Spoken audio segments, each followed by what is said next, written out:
ओम नमः शिवाय। अभी ये सांख्य कार्य का नंबर 7 नंबर है। पीडीएफ फाइल है। सांख्य के अनुसार प्रमाण क्या लिखा है? दृष्टोनुमान अनुमान अनुमान क्या लिखा है? दृष्ट अनुमान वचनम का कार्य का नंबर 4 है। इसका कथन से सांख्य 3 प्रमाण का माना जाता है। दुष्ट प्रमाण, दृष्टि प्रमाण यानी कि प्रत्यक्ष, अनुमान प्रमाण यानी कि शब्द, अनुमान मतलब अनुमान लगाया जाता है, और तीसरा है आप्तवचन म्हणजे शब्द। बराबर, सांख्य के 3 प्रमाण है आणि आविष्ट है। कारण 4 में विविध प्रमाणमिष्ट, इन्हीं तीनों प्रमाणों के ज्ञान से ही प्रमेयों का ज्ञान होता है। प्रमेय सिद्ध प्रमाण सिद्ध अन्य आचार्यों द्वारा स्वीकृत प्रमाण कैसा है? मतलब आचार्यों द्वारा स्वीकृत किया है, मैंने मान्य किया है। अभी इसमें 4 भाग केवल प्रत्यक्ष को प्रमाण के रूप में माना जाता है, हाँ, जो देखा गया। अभी इसमें बौद्ध दर्शन में 2 प्रमाण मानता है, प्रत्यक्ष अनुमान, और सांख्य योग में 3 प्रमाण मानता है, प्रत्यक्ष अनुमान शब्द प्रमाण। और न्याय वैशेषिक में 4 प्रमाण मानता है, प्रत्यक्ष अनुमान उपमान शब्द। अभी प्रभाकर मीमांसक 5 प्रमाण मानते हैं, प्रत्यक्ष अनुमान उपमान शब्द अर्थपत्ति। मतलब भट्ट मीमांसक 6 प्रमाण मानते हैं, प्रत्यक्ष अनुमान उपमान शब्द अर्थपत्ति अभाव। और पौराणिक 8 प्रमाण मानता है। अभी इसमें प्रत्यक्ष अनुमान उपमान शब्द अर्थपत्ति अभाव संभव येती है। अभी इसमें ये लिखा है। अभी प्रति विषय अध्याय व्यवसाय दृष्टम, कार्य का नंबर 5 है। प्रत्यक्ष प्रमाण का लक्षण है विषय से संबंध, इंद्रिय पर आश्रित बुद्धि व्यापार या ज्ञान को प्रत्यक्ष प्रमाण कहते हैं। अभी क्या है? लिंग पूर्वकम अनुमान 5 नंबर की कार्य का यह अनुमान प्रमाण का लक्षण है। लिंग और लिंगी के ज्ञान से जो उत्पन्न होता है उसे अनुमान प्रमाण कहते हैं। सर्वप्रथम अनुमान के 2 भेद होते हैं, वे विता अनुमान और अविता अनुमान। मतलब जो बीत गया उसका और जो नहीं बीता वो, मतलब बीत गया उसका, आणि अविता अनुमान मतलब हो गया उसका अनुमान करना। और विता बीत गया वो भी, जो होने वाला है वो, और जो हो गया पहले बहुत पहले वो। ये 2 भेद होते हैं, पूर्वक सामान्य तो दृष्टि। अभी अविता अनुमान का एक ही भेद है, शाश्वत सामान्य शाश्वत, ये लिखा है। अभी इस प्रकार का पूर्वत शाश्वत सामान्य तो दृष्टि के भेद से अनुमान के प्रमाण 3 भेद है। मैं आप्त क्या है? आप्त श्रुति वचनम, ये 5 नंबर का, अर्थात आप्त पुरुष की उक्ति ही शब्द का प्रमाण है। शब्द प्रमाण को आगमन प्रमाण या आप्त प्रमाण भी कहा जाता है।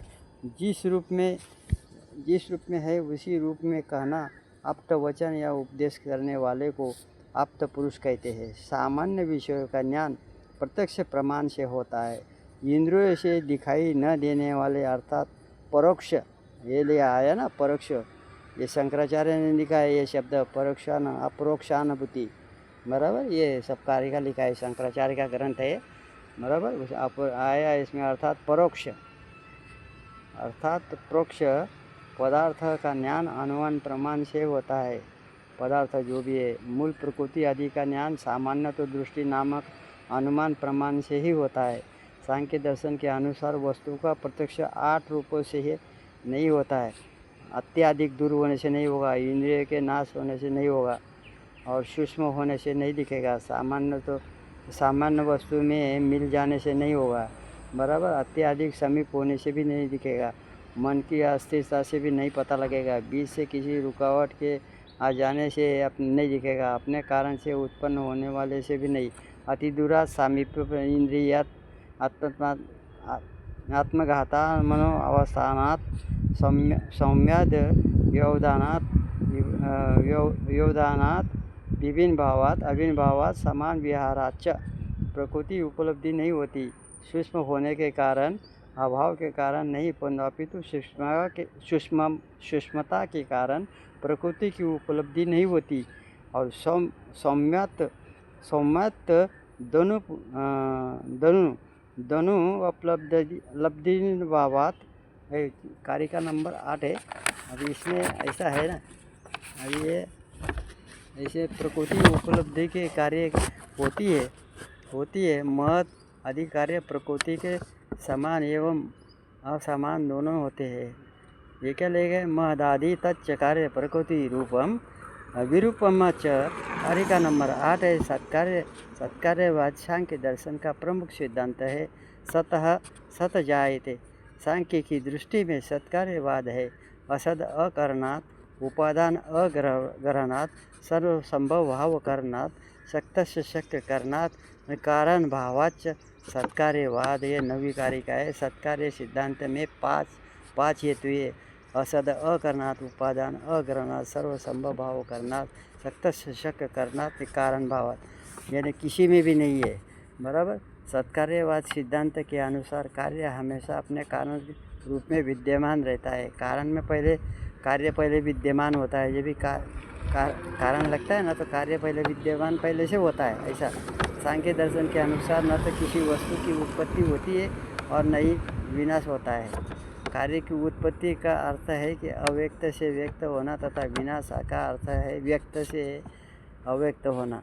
मूल प्रकृति से उत्पन्न होते हैं महद आदि कार्यों का व्यक्त कहते हैं। प्रकृति है त्रिगुणात्मक प्रधान, सर्वधर्मिणी, अव्यक्त, जड़ तथा अचेतन। अव्यक्त तथा व्यक्त पदार्थों का सादृश्य एवं वैषम्य का निर्माण कैसा होता है? जरा व्यक्त का हेतुमान, अहेतुमान, अनित्य, नित्य है। वो कैसा है? अव्यापी। व्यक्त तत्व कैसा है? अव्यापी। अभी इसमें अव्यक्त प्रकृति कैसी है? व्यापी। व्यक्त तत्व कैसा है? अनेक है। और वो ये अव्यक्त तत्व कैसा है? एक है। मूल कारण आश्रित है। और वो अव्यक्त कैसा है? अनाश्रित। अभी व्यक्त तत्व कैसा है? लिंग रहित है। अभी अव्यक्त कैसा है? लिंग रहित है। और व्यक्त तत्व कैसा है? अयुक्त। ये अव्यक्त कैसा है? निरवय। बराबर। और परतंत्र कैसा है? व्यक्त तत्व कैसा है? परतंत्र। अव्यक्त तत्व कैसा है? स्वतंत्र। ये ऐसा है। हेतुमत नित्यम व्यापी। आया भाई। हेतुमत नित्यम व्यापी सक्रियमानकमाश्रितम लिंगम सा वैभम परतंत्रम व्यक्तम विपरीत व्यक्तम। ये 10 नंबर की कारिका है। ये रिसर्च हो चुका है मेरा। बराबर। महत तत्व से लेकर आकाश आदि स्थूल पर्यंत सभी पदार्थों को व्यक्त कहा जाता है। प्रत्यक्ष प्रमाण के विषय होते हैं व्यक्त। हेतुमत, हेतु का अर्थ है कारण जिसका होता है। हेतु यानी कि धुआं दिखता है आंखों से, बस वही। वो बहुत लंबा चौड़ा है। वो बैठेगा तो दिन निकलेगा कि रात होगी, इसका कोई पता नहीं है।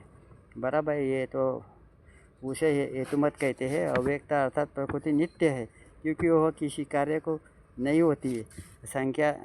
सांख्य मत के अनित्य का अर्थ है सूक्ष्म रूप से अपने कारण में रहने वाला। सांख्य में पुरुष बहुतत्व, मतलब पुरुष बहुत है, एक थोड़ी पुरुष बहुत है, ये सिद्धांतों को मान्यता प्रदान की गई है। सारे व्यक्त पदार्थ अपने अपने कारण के पर आश्रित होते हैं। हाँ, व्यक्त तथा अव्यक्त का साम्य ये पुरुष के उनके वैषम्य का निरूपण त्रिगुण विवेक विषय सामान्य चेतनम प्रसवधर्मी व्यक्तम तथा प्रधानम तद